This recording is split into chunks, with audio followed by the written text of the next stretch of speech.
Army chief general Syed Asim Munir की ज़ेर-ए-सदारत 265वें core commanders conference इस्तेदाद दहशतगर्दी के लिए इख्तियार की जाने वाली हिकमत अमली के ज़मन में अज़्म इस्तेहकाम को अहम कदम करार दिया गया। अस्करी क़यादत ने इस्तेदाद दहशतगर्दी के खिलाफ अज़्म इस्तेहकाम के हवाले से तनकीद और क़यास फराइयों पर इज़हार तशवीश किया। ISPR के मुताबिक अमन इस्तेहकाम के लिए शहदा, फ़ौज पाकिस्तान, दीगर कानून नाफिज करने वाले इदारों और पाकिस्तानी शहरियों की लाजवाल कुर्बानियों को खराज अक़ीदत पेश किया गया। इजलास में मुल्की सलामती की मजमूई सूरत हाल का जायजा लेते हुए अज़्म इस्तेहकाम के मुख्तलिफ पहलुओं पर तफसीली तबादला ख्याल किया गया।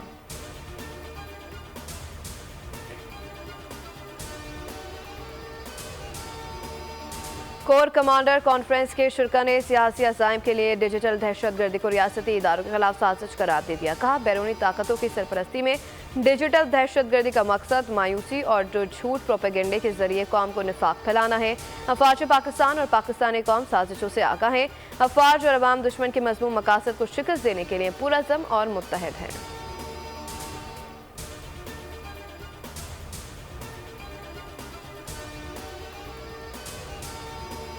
PTI हुकूमत के साथ बैठने को तैयार। वज़ीर आज़म की मौजूदा ऑल पार्टी कॉन्फ्रेंस में शिरकत का फैसला बानी PTI ने ऐलान कर दिया। डियाला जेल में मीडिया से गैर रस्मी गुफ्तगू में बानी PTI का कहना था कि मुल्क की खातिर APC में शरीक होंगे और हुकूमत का मौक़िफ़ सुनेंगे। वज़ीर आज़म ने ऑल पार्टीज कॉन्फ्रेंस बुलाने का फैसला किया है।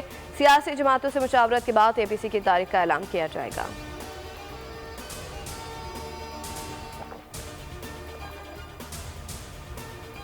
जेल हुकाम के रवैये के खिलाफ बानी PTI का भूख हड़ताल का ऐलान। मुशावरत के बाद बानी PTI भूख हड़ताल की तारीख देंगे, जिसके बाद मुल्कीन भूख हड़ताल होगी। मुल्क में पुरअमन एहतजाजी मुजाहरे होंगे।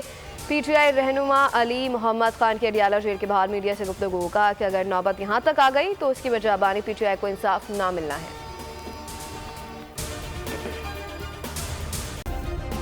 सब्सक्राइब करें और बेल दबाएं ताकि कोई खबर रह न जाए।